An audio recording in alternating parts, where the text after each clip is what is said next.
Hola, gente linda. ¿Cómo andan? Buen día, Mario, Mario. buen Buen día. día. ¿Cómo estás? ¿Cómo andan? ¿Bien? Bien. Bien. Todo Bien. bien. Me siguen mintiendo, ¿eh? Bueno, Yo tengo una pregunta, Mario. sí, Quiero saber lo de objeto de amor, objeto clon, objeto modelo. Tengo todo, 1, 2, 3.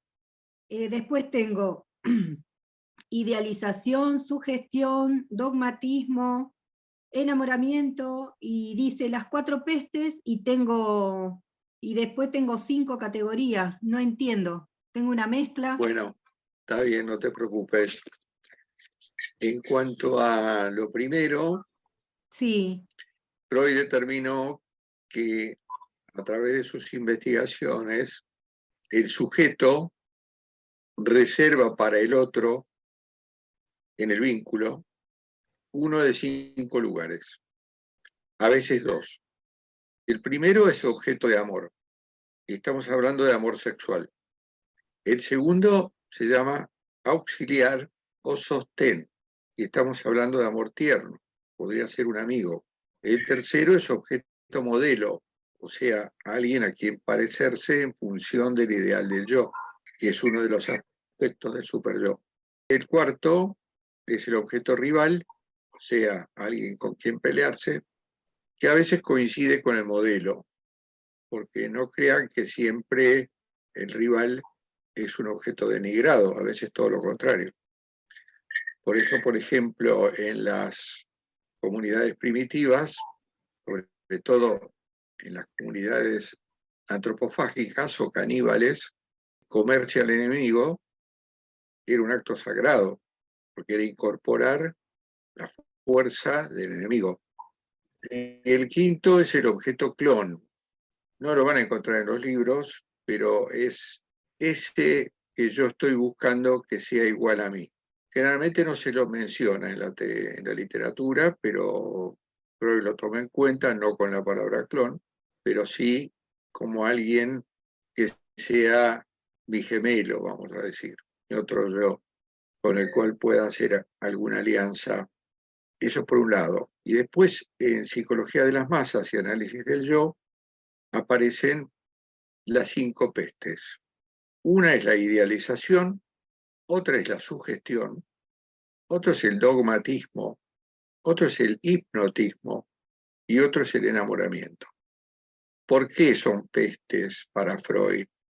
Porque son situaciones alienantes en donde uno por momentos pierde su identidad en función del engrandecimiento del otro por cualquiera de estas vías. Piensen ustedes que el sujeto es un ser sumamente influenciable y también por el hecho de que hablamos, porque la palabra es una herramienta poderosa y de acuerdo a qué se diga y cómo se diga, genera una influencia en el otro, en el sujeto, que a veces es imposible de contestar, entonces se toma como una verdad absoluta. Muchos líderes, pastores, jerarquías recurren a la sugestión y a veces encontramos intersecciones, como por ejemplo un líder narcisista tiende a propiciar en la masa el amor hacia él, de manera que ahí tenemos tanto la idealización como el enamoramiento, llegado el caso.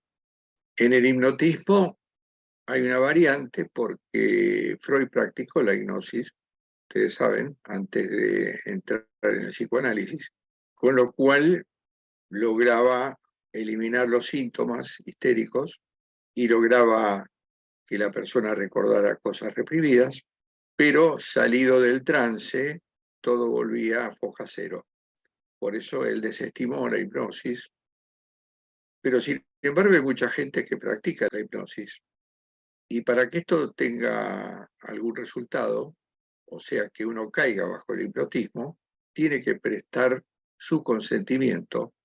Y lo que no va a pasar es que el hipnotizador lo lleve a cometer actos que su conciencia moral considera desechables. Este es el límite del hipnotismo. Pero yo he visto casos en que, por ejemplo, en odontología no se usa anestesia, se usa hipnosis. El sujeto no siente nada y de repente le están arrancando una muela. Y en otras disciplinas también se utiliza, porque somos sensibles a esas cosas cuando le otorgamos al otro, por vía de la transferencia, un poder, un saber. El cerebro cree en ese saber y actúa en consecuencia, con estos resultados tan llamativos. En cualquiera de los casos se trata de alienaciones. Un sujeto alienado, en la jerga psiquiátrica, es un psicótico. Pero en lo que nosotros estamos aludiendo, el sujeto alienado es aquel que está atrapado en una red afectiva, sobre todo en donde hay una atribución de saber y de poder que el otro usa muchas veces a su favor. Por eso hay tanto psicópata que recurre a estas técnicas, no porque se lo plantee, sino porque el psicópata llega a su condición en base a las series complementarias. O sea, no es que se plantee de movida tal o cual acción, sino que se produce lo que se llama una compulsión. O sea, que el sujeto se siente obligado, en el marco de un goce, a perpetrar alguna felonía, por decirlo de alguna manera. Bueno, de acuerdo a los informes que tengo, había algo que yo no llegué a desarrollar, que es el cuaternario del sentido. No sé si ustedes lo leyeron y lo tienen claro, pero vamos a pegarle una repasada. Es una herramienta cuyo objetivo es pasar al registro simbólico. ¿Y por qué decimos esto? Porque nosotros vivimos en el registro imaginario, que es lo que llamamos realidad. Cuando pasamos al registro simbólico, es porque hemos puesto en cuestión el sentido de un discurso y nos hemos dado cuenta a través de un insight que las cosas no eran como parecían. Entonces, este cuaternario tiene 4 elementos en donde aparece la palabra sentido, y por eso el primer cuadrante arriba a la izquierda, que es el lugar del agente, el agente es el que agencia un proceso, es el asimétrico, está posicionado en algo que llamamos el sentido común. Esto puede hacer ruido porque nosotros atacamos el sentido común, pero esto está dicho para conservar la palabra sentido, para los casos en que cuando uno se plantea coordinar un grupo, antes de instalar el encuadre, antes, tiene que observar quiénes conforman ese grupo y si existe alguna situación que nosotros llamamos bizarra, o sea, una rareza. Justamente porque, por ejemplo, en una primera reunión de grupo operativo, donde nadie se conoce, pudiera haber alguna postura exótica de alguno de los integrantes o alguna actitud o alguna conducta que llame la atención. Entonces, el sentido común en este caso me está diciendo, bueno, ¿puedo o no puedo coordinar este grupo con este integrante en estas condiciones? Les voy a contar un caso donde yo coordinaba, en donde apareció una mujer como de 40 años, toda vestida de oro, dorado, rubia de ojos celestes, unos ojos muy abiertos, como alucinados. Me llamó la atención esto de lo dorado. Hay un autor que se llama David Maldavsky, que trabajó lo que se llama el brillo fálico, y tiene una hipótesis según la cual hay personas, originariamente las mujeres, que usan avalorios, usan elementos brillantes, según él, no me hago cargo, según él, para que el otro, que es el hombre, se enceguezca y pase por alto la condición de castración que tiene la mujer en base a aquella famosa frase de Freud, tan extrovertida, la mujer tiene envidia del pene. Entonces él le llama brillo fálico, que después si nos metemos por ahí con el tema del falo, podemos aclararlo un poco más, porque algo de eso hay, pero no en las mujeres, sino en todo el mundo. A primera vista, esa era la única cosa un poco extraña, pero posible, porque cualquiera se puede vestir de dorado. Sucede que se dividieron en subgrupos para tratar el tema teórico y cada subgrupo tenía un delegado, un vocero. Entonces, cuando terminaron de trabajar, en el grupo de ella, en el subgrupo de ella, se propuso como vocera. Y entonces empezó un discurso coherente, lógico, y de repente entró en un delirio absoluto, en donde no se entendía absolutamente nada de lo que decía. Y entonces me di cuenta que estábamos ante el desencadenamiento de un brote. Obviamente no la contradije, dejé pasar, dejé que terminara su discurso, y después los demás dijeron lo suyo hasta que terminó el grupo operativo. Entonces me comuniqué con la dirección de la escuela, dije, bueno, acá hay una situación de una persona inagrupable. Entonces quedamos en que uno de los dueños de la institución iba a tener una charla con ella, este hombre era psiquiatra, y la mujer cuando se inscribió había dicho que era diputada nacional. Entonces, tuvo esta reunión con el psiquiatra, no incurrió en ninguna rareza.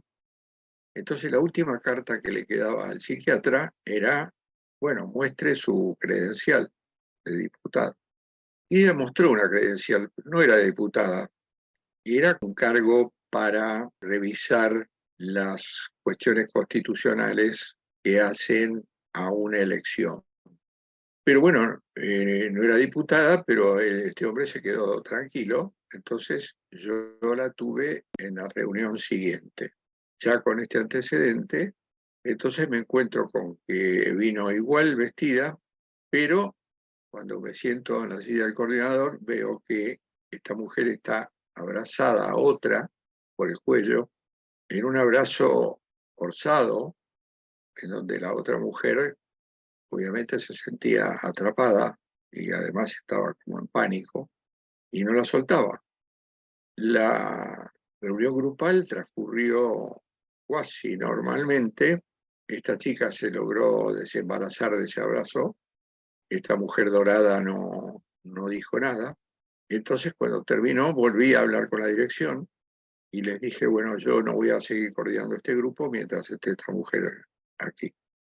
Conclusión, cuando entró, le dieron salida, por lo cual esta mujer armó un escándalo tremendo que resonó en toda la escuela. Entonces, es un ejemplo de la posición de un agente que, desde este sentido común necesario, tiene que prever algo de lo que está viendo, y muchas veces esto pasa inadvertido en los primeros tiempos, y no me refiero a un caso de psicosis como en este, sino en el caso de una psicopatía, en donde hay un sujeto que brilla por su inteligencia, por su saber, por su discurso, pero por su condición de psicópata, el objetivo se empieza a ver. ¿Y cuál es? Destruir. Destruir en beneficio propio, aunque sea por el solo goce de destruir. Por supuesto que hemos tenido varios casos en la escuela y hemos tenido que desagruparlos en el marco de feroces amenazas y cosas por el estilo. Por eso siempre les digo a ustedes, nunca van a saber con qué grupo se van a encontrar, porque no podemos hacer una entrevista profunda con cada uno que se inscribe, lo cual sería imposible. Nos dejamos llevar por ciertas pautas sociales en donde podemos determinar que alguien se puede inscribir en la escuela. En el segundo cuadrante, a la derecha arriba, aparece el sentido oficial, intencional, de los discursos de los integrantes del grupo. Fabiana. Y entonces, con respecto a esto, que nunca se va a saber con qué tipo de personas uno se va a encontrar, a medida que que uno va conociendo al grupo y conociendo a cada una de las personas, puede llegar a haber un disparador en esa persona para que pueda uno como localizar en qué estado se encuentra. Sí, lo que pasa es que como esto es conjetural, a veces nos encontramos con ciertas dudas sobre la estructura clínica, pero después con el andar del tiempo, esta duda se disipa y a veces estamos con sujetos bastante raros en los grupos, pero que no llegan a ser una perturbación para el grupo. Lo que nosotros tratamos de evitar es una interferencia con la tarea a través de una perturbación individual derivada de una personalidad determinada, porque cada uno tiene un motivo para venir al grupo. Yo ya les he contado, me parece, mi caso personal, cuando me anoté en psicología social, que no era una materia que me interesara. Yo lo que quería era pertenecer a grupos y divertirme. O sea que mi transcurso por la psicología social como estudiante fue muy exótica, porque yo era muy saboteador, participé de muchas situaciones de sabotaje, inclusive contra el coordinador. No sé si alguna vez ustedes leyeron un texto y no lo hicieron, se los recomiendo, lo van a encontrar en la nube. Se llama Chivato del coordinador, que es un relato fidedigno de lo que pasó.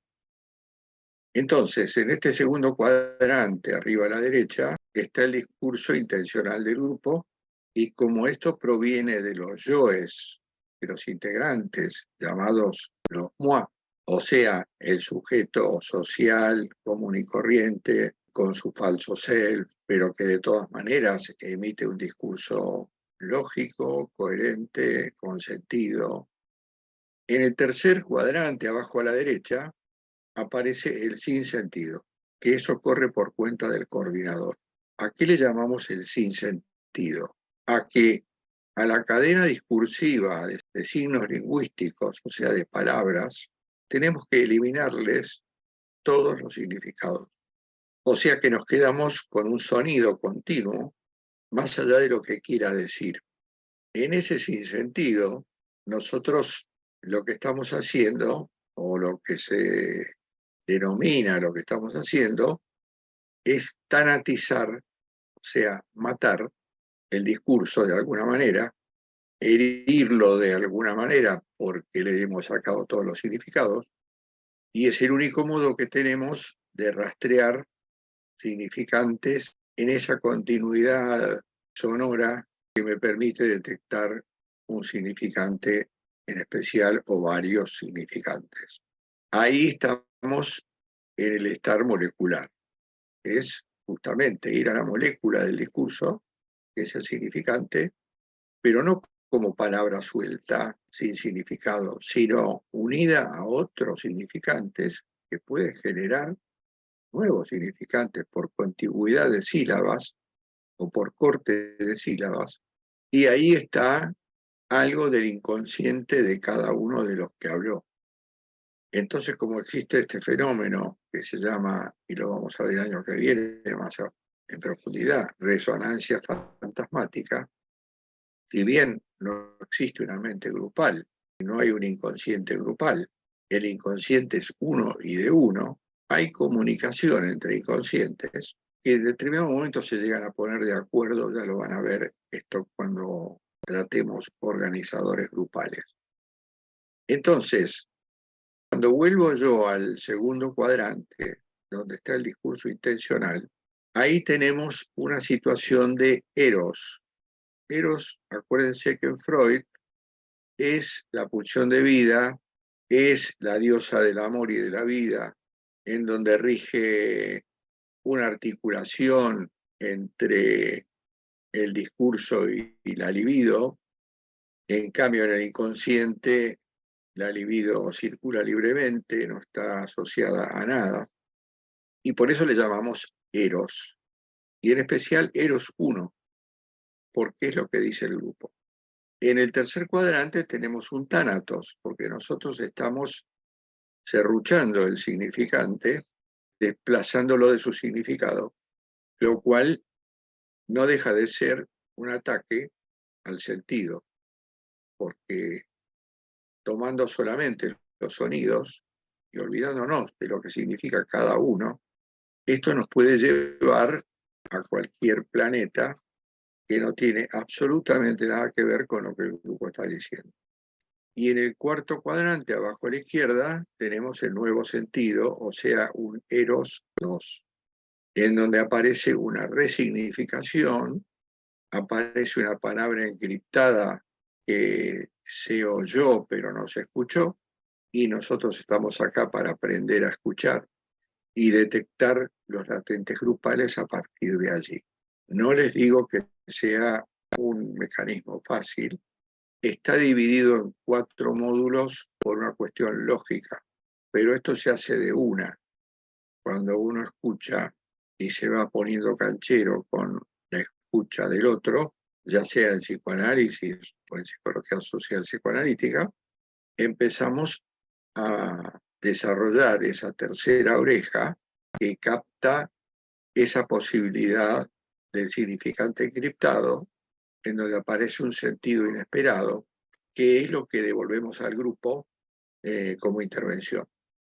Santiago. Sí, Mario, el sentido de lo inesperado o de lo nuevo lo da el grupo en cuanto a eso que allí el coordinador escucha como escuchó justamente desde este cuadrante 3. Es decir, que si ese nuevo sentido no le da justamente ese nuevo sentido a la intervención del coordinador que escucha desde ese tercer sentido, es como que no tiene lugar, no tiene la resonancia que tuvo para el coordinador y es como que pasa desapercibido, digamos, esa intervención. Puede suceder.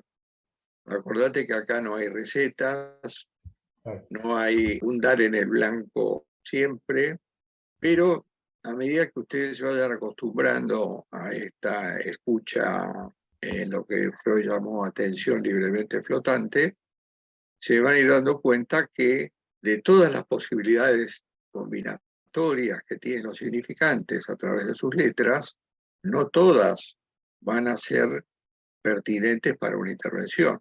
O sea que yo tengo que tener en cuenta eso que descubrí, pero que tenga que ver con la historia del grupo. Bueno, el cuaternario del sentido, cuando ustedes lo puedan manejar, se van a dar cuenta que en un solo paso, no hace falta 4, los 4 pasos son pasos lógicos y están diagramados como para que uno entienda cómo es el pasaje de un cuadrado al otro. Pero en general, cuando uno empieza a tomarle la mano, esto se hace en una sola vuelta. Es un método de lectura que resulta muy eficaz cuando lo sabemos usar y amerita una escucha muy fina que solo deriva tanto de la experiencia del propio análisis como de la práctica que ustedes hagan, que va a tener lugar arrancando en segundo año y sobre todo en tercero, que van a coordinar su propio grupo, en donde van a tener que jugarse. Y como siempre les digo, jueguense, tírense a la pileta, acepten el error, cometan errores, equivóquense, porque de ahí se aprende, ¿no? Lo que yo noto en segundo y tercero es mucho temor a lo incorrecto. Pero acá es como que lo incorrecto es parte del aprendizaje. Así que no se desanimen cuando se encuentran con alguna dificultad, los ayudaremos en todo lo que podamos y es parte de la enseñanza, tanto en esta ciencia conjetural como en las ciencias duras, ensayo y error, poder ser autocrítico, poder aceptar las críticas que se hagan a una intervención. Pero bueno, para eso falta un poco todavía. No, ahí, perdón, se me asociaba con esto que venías hablando, con la parte también de timing, tacto y dosificación, ¿no? A la hora de escuchar también ese significante vaciado de significado, como, bueno, justamente es ver el timing y el tacto, ¿no? En qué momento, cuándo, en qué momento creo que por ahí es la parte más, o por lo menos pienso, la parte más dificultosa a la hora de intervenir, porque vos se puede resonar algo en vos a nivel inconsciente, pero por ahí el grupo está en medio de una producción y por ahí no lo querés cortar porque están, no sé, se está hablando de algo, no sé, Claro, están en tarea. claro. Se interrumpe igual, Mario, cuando están en tarea, pero escuchaste algo que por ahí puede ser en espiral dialéctica, un salto cualitativo en esa misma transcurrir de la tarea. Si lo registro como que la intervención que se pueda hacer va a dar un salto cualitativo en esa producción que se está haciendo en relación al polo técnico. ¿Interrumpir el discurso grupal? Sí, No, nosotros nunca interrumpimos el discurso de nadie. Ustedes van a tener el año que viene un texto que se llama Los no del coordinador. Y esto es así porque los sí remiten a recetas. Y acá no hay recetas, pero sí hay restricciones. Y una de las restricciones que tiene que ver con el respeto del estudiante es nunca cortar su discurso, nunca pisar lo que dice, por más necesario que uno crea, hay que dejar desplegar, esperar a que haya un corte para poder decir algo, pero eso es uno de los noes que están en ese listado. A veces un coordinador, llevado por el narcisismo que todos tenemos, se enamora de una posible intervención, se enamora de una interpretación que le parece brillante y resulta que cuando la dice no produce ningún efecto porque es pura subjetividad. Nosotros nunca dejamos de ser subjetivos, nunca. La objetividad plena no existe, pero sí existe esta disociación instrumental entre lo que a mí me pasa y lo que le pasa al grupo. Bueno, yo les dije que en tercero van a coordinar, pero en segundo hemos optado por hacer algunas experiencias de coordinación, como para ir allanando el terreno y hagan una prueba de cómo sería, pero efectivamente la coordinación del propio grupo es un tema de tercer año. Si por ahí me expresé mal y los confundí, me retracto, pero coordinar en tercero. Pero en el segundo cuatrimestre, hay algunas prácticas para los que se propongan. Después en tercero hay que ser más riguroso porque todo el grupo tiene que coordinar la mayor cantidad de veces posible. Esas coordinaciones serán supervisadas in situ por los compañeros y por la coordinadora, como para ir reduciendo la distancia entre la subjetividad plena y lo que llamamos función objetivante, que nunca vamos a llevar una objetividad, pero sí vamos a resguardar al grupo de lo más posible de nuestras subjetividades. Pero bueno, ya habrá tiempo para eso. Bueno, ustedes ya han hecho análisis con algunas herramientas, ustedes van a tener nuevas herramientas el año que viene, y también en tercero, y en segundo van a tener el trabajo de campo al final, que termina al final del año, pero que empieza en el segundo cuatrimestre, que es analizar un grupo, una institución, un grupo familiar que no sea el propio, para irse poniendo cancheros, y después en tercero, basados o no en ese trabajo de campo, van a tener el trabajo de grado, que es el trabajo de promoción, en donde van a tener que intervenir. Van a tener que, basados en la fórmula de la inteligencia, que siempre la nombro porque es nuestro respaldo principal, comprender el objeto, encontrar las fallas que todo objeto tiene y hacer una propuesta creativa a través de una intervención. Como ustedes van a pedir, tanto en segundo como en tercero, entrar en un sistema porque la demanda es de ustedes, no los van a venir a consultar porque no son profesionales, seguramente va a haber un canje en donde el que les permita ingresar va a querer alguna devolución y habrá que consensuar qué devolución se hace. Y lo mismo el tercero, en donde hay que jugarse un poco más, hay que animarse a intervenir y animarse a equivocarse también, porque esto es así. Yo quiero hacer Silvia. ¿Podría explicar un poquito más metáfora y metonimia? Sí. Bueno, por favor, gracias. Metáfora y metonimia son dos categorías de algo que se llama la retórica. La retórica es el conjunto de herramientas que tenemos para hablar. La metáfora ustedes la conocen, ya saben lo que es una metáfora. Un poeta, por ejemplo, recurre a la metáfora porque la metáfora dice más con una palabra tal vez equívoca que una palabra que según la lógica tendría que ir en ese lugar. La metonimia, desde el punto de vista retórico, es tomar la parte por el todo. Por ejemplo, si yo digo, están llegando 4 velas, me estoy refiriendo a 4 barcos, pero digo velas. Ahora Lacan, que siempre es un transgresor consuetudinario, hizo un cambio, redefinió la metonimia y propuso que la metonimia es la continuidad de los significantes en un discurso determinado, y cuando nosotros hablamos, pasamos de metonimia a metáfora y de metáfora a metonimia, tal vez con toda intención, a veces no. Ustedes recuerden que Lacan dijo, hablamos en pentagrama, quiere decir que nosotros seguimos una línea discursiva, por ejemplo, una narrativa, eso es metonímico, que puede definirse como una palabra para otra. Si yo digo una palabra para otra, una prepara para palabra y prepara para otra, ¿no? Y así sucesivamente. De vez en cuando aparece la metáfora, por ejemplo, en un fallido. Cuando aparece un fallido en el discurso, se rompe la metonimia y pasamos a otro nivel del pentagrama. El analista o el psicólogo social hará foco en ese fallido.